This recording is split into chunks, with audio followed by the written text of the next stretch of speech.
E aí pessoal, bom dia, muito bom dia nessa segunda-feira, que bom que você já está aí para a gente conversar um pouco sobre a Palavra de Deus, nesse dia 23/12/2024, né?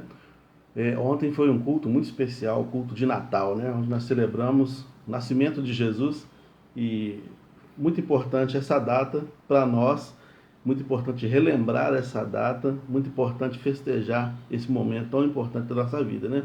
Louvado seja Deus por isso. Mas hoje eu quero falar sobre a dieta do gafanhoto. Você faz várias dietas, né? Tem vários tipos de dieta que as pessoas fazem aí, do frango, da batata doce, não sei o que. E eu quero falar da dieta do gafanhoto. Para tanto, quero ler a palavra do Senhor. Deixa eu abrir aqui. Em Mateus capítulo 3, versículos 1, 4 e o 5. Deixa só o celular abrir aqui. Mateus capítulo 3. Seja bem-vindo, Sandra. Seja bem-vindo todo mundo aí que está chegando. Você que está assistindo em outro momento, seja muito bem-vindo aí. Olha só o que diz a palavra de Deus. Naqueles dias surgiu João Batista pregando no deserto da Judéia e dizia: Este é aquele que foi anunciado, ou melhor, dizia: Arrependei-vos, porque o reino dos céus está próximo. Versículo 4 fala assim, ó. João tinha suas roupas feitas de pelo de camelo e usava cinto de couro na cintura. Alimentava-se com gafanhotos e mel silvestre. E o versículo 5 diz assim: A ele vinha gente de Jerusalém, de toda a Judéia, de toda a província adjacente do Jordão. O que a gente vê no texto? É claro que o mais importante do texto é a mensagem de João, onde ele vai falar: arrependei-vos e crede no Evangelho. Arrependei-vos porque... Não, ele fala: arrependei-vos e porque o reino de Deus está próximo. Né? Quem fala crede no Evangelho é Jesus depois. Mas aqui: arrependei-vos porque o reino de Deus está próximo. É claro que essa é a mensagem mais importante de João. Mas eu quero pegar aqui a vida de João como um todo. O versículo 1 fala que João vivia no deserto da Judéia. Então ele tinha uma escassez de pessoas ao seu lado. Ele tinha uma presença escassa. Ele não era uma pessoa vista na sociedade transitando pelos grandes centros. Ele estava no deserto, num lugar árido, num lugar com poucas pessoas, num lugar inóspito, entre aspas, né? Há quem diga que João fazia parte de uma seita chamada Essênios, que era um grupo. Tinha vários grupos político-religiosos na época de Jesus, como os fariseus, saduceus, os zelotes, os sicários, e tinha também os essênios. Os essênios eram um grupo que realmente moravam fora dos ambientes dos grandes centros, né? Moravam fora dos centros de cidades, eles moravam no deserto, viviam de agricultura, daquilo que plantava, e tinha uma vida bem austera, bem bucólica, né? Bem distante da sociedade civil normal.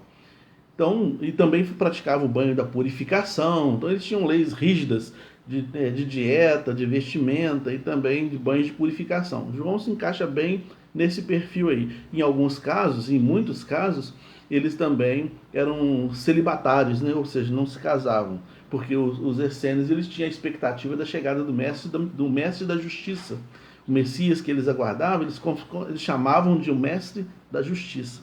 Então João era uma figura assim. Não há provas de que ele poderia fazer parte deste grupo, mas chama a atenção essa vida austera dele. Mas o que eu quero pensar aqui é nessa escassez, nas escassez do João. João tinha uma presença escassa, uma roupa minimalista, uma alimentação também minimalista. Tudo dele era bem enxuto, né? Mas João estava ali. As pessoas da Judéia, lugar rico, de Jerusalém, mais rico ainda, de toda a sociedade, as pessoas iam lá para estar com João, para ouvir o que ele tinha a dizer, para tomar o banho da sua purificação, o batismo, né? Que era o banho de purificação. As pessoas procuravam João, porque ele era escasso. O que é escasso é mais procurado. O marketing fala isso. Se você pegar o mesmo biscoito, colocar numa jarra grande, entupi-la de biscoito e pegar o mesmo biscoito e colocar um pouco dele só numa jarra pequena e falar com a pessoa: qual dos dois que você escolhe? A pessoa vai escolher o que tem menos, porque ele acredita que o que tem menos foi mais consumido, foi mais procurado, porque é melhor, porque está escasso. É o mesmo biscoito, mas as pessoas vão naquilo que está escasso. A presença de João era escassa, chamava a atenção. As pessoas queriam estar com ele, queriam ouvir o que ele tinha a falar. E o que João tinha para falar geralmente confrontava o comportamento daquelas pessoas. Era uma fala profética. O que é uma fala profética? Uma fala de denúncia. A profecia é isso, é uma denúncia, é um confronto, é um dedo enfiado na ferida. Era assim que João falava. Então ele chamava as pessoas raça de víboras, ele xingava as pessoas, mas as pessoas queriam estar ali com ele. Porque ele tinha uma palavra que confrontava, fazia as pessoas mudarem de vida. Ou pelo menos fazia as pessoas ter a perspectiva de que precisavam mudar de vida. Ele tinha então essa presença aí marcante, né? E as roupas dele, falou aqui, é pelo de camelo, né? Com cinto. E a alimentação dele, gafanhoto e mel silvestre. Aí eu vou matar a sua curiosidade. O gafanhoto aqui provavelmente não é o inseto gafanhoto. Era um tipo de alimentação chamada alfarroba. Era uma vagem, né? Só que ela seca, ela tinha a aparência de gafanhoto. Algumas pessoas vão dizer que talvez fosse gafanhoto mesmo. Mas a certeza disso ninguém tem. Até porque a aproximação da palavra grega que define gafanhoto o gafanhoto inseto da alfarroba, a semelhança das palavras talvez traz essa confusão e também a semelhança da própria peça, né? Da própria hortaliça ou da vagem, né? Quando ela está seca, ela parecia mesmo um inseto. Mas eram alfarrobas, porque não há registros de pessoas que comiam, embora em muitos lugares se comem insetos, mas não há registro naquela região, naquela circunstância, naquele período, de pessoas que comessem isso.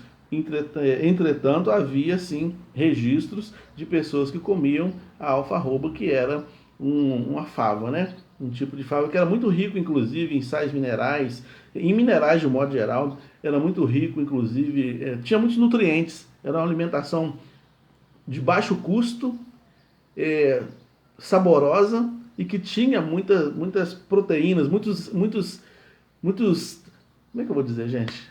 Que trazia muitos benefícios para a saúde. Então João era muito minimalista e ele, com pouco esforço, com economia de esforço, com economia de coisa, ele fazia muita coisa. Aí eu pensei o seguinte, eu estava vendo um comentarista de futebol falando sobre os estudiosos do futebol dizerem o seguinte: o centroavante, que é a pessoa tecnicamente mais importante de um time de futebol, por exemplo, que é a pessoa que está lá na frente com o objetivo de fazer gol, ele fica com a bola nos pés entre 2 e 4 minutos durante toda uma partida de 90 minutos. Então, assim, se a partida tem 90 minutos, esse sujeito ele vai pegar na bola entre 2 e 4 minutos só. Mas nesse curto espaço de tempo, ele muitas vezes resolve a partida. O que isso quer dizer pra gente? Tanto a alimentação do João Batista quanto a participação do centroavante de futebol, o que isso quer dizer pra gente? Quer dizer que muitas vezes não precisa de tanto para fazer muito. Às vezes a gente pode fazer muito com pouco. Às vezes você pode ser minimalista e fazer demais, né, com aquilo que você está fazendo. Às vezes a sua presença não precisa ser tão intensa, sabe? Às vezes você não precisa ser tão intenso na sua presença, na sua fala. Às vezes você não precisa ser tão intenso na sua participação das coisas, sabe? Às vezes você não precisa gastar tanto dinheiro nesse Natal, por exemplo, para fazer alguém feliz. Às vezes com o mínimo, com pouco, você vai fazer muito, né? Às vezes é isso que vai acontecer na sua vida e na nossa vida. Então, a gente precisa ser menos, não precisa ser tão intenso, não precisa ser tanto, pode ser menos. E com menos, fazer muito. Por exemplo, alguém disse para mim assim: pastor, você podia escrever uma devocional todo dia e colocar no grupo da igreja. Eu falei: não vou fazer isso não. Não vou fazer isso não, porque ninguém vai ler. A pessoa vai ler no primeiro, no segundo, no terceiro dia, no quarto já não lê mais. A pessoa só abre o grupo da igreja, vai olhar e falar: devocional do pastor, mas não vai ler. Não vai ler.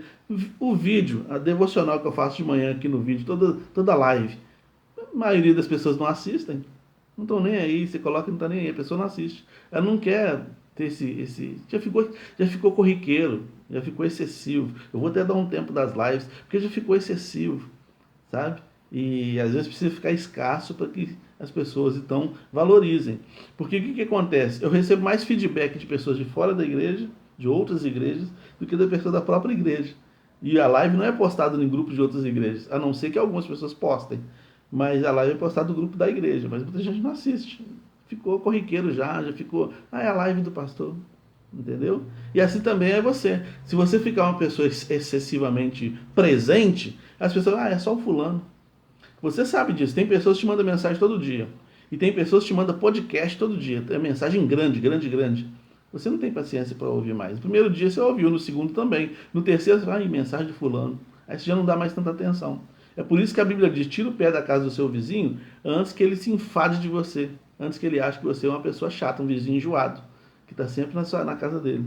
Né? E também Eclesiastes 7, versículo 16, vai falar assim, não seja demasiadamente justo, nem demasiadamente sábio, para não te destruir a ti mesmo. Às vezes a gente quer excessivamente ser justo, excessivamente ser sábio. E aí se torna excessivo demais. As pessoas não querem isso, ninguém quer isso, você não quer isso. Então também não seja assim. Né? Então João nos dá nos dá essa bandeirada, né? João nos dá essa mensagem. Né? Seja escasso para ser valorizado. Agora, tome cuidado para você não ser escasso demais. Tem pessoas que desaparecem demais, aí cai no esquecimento.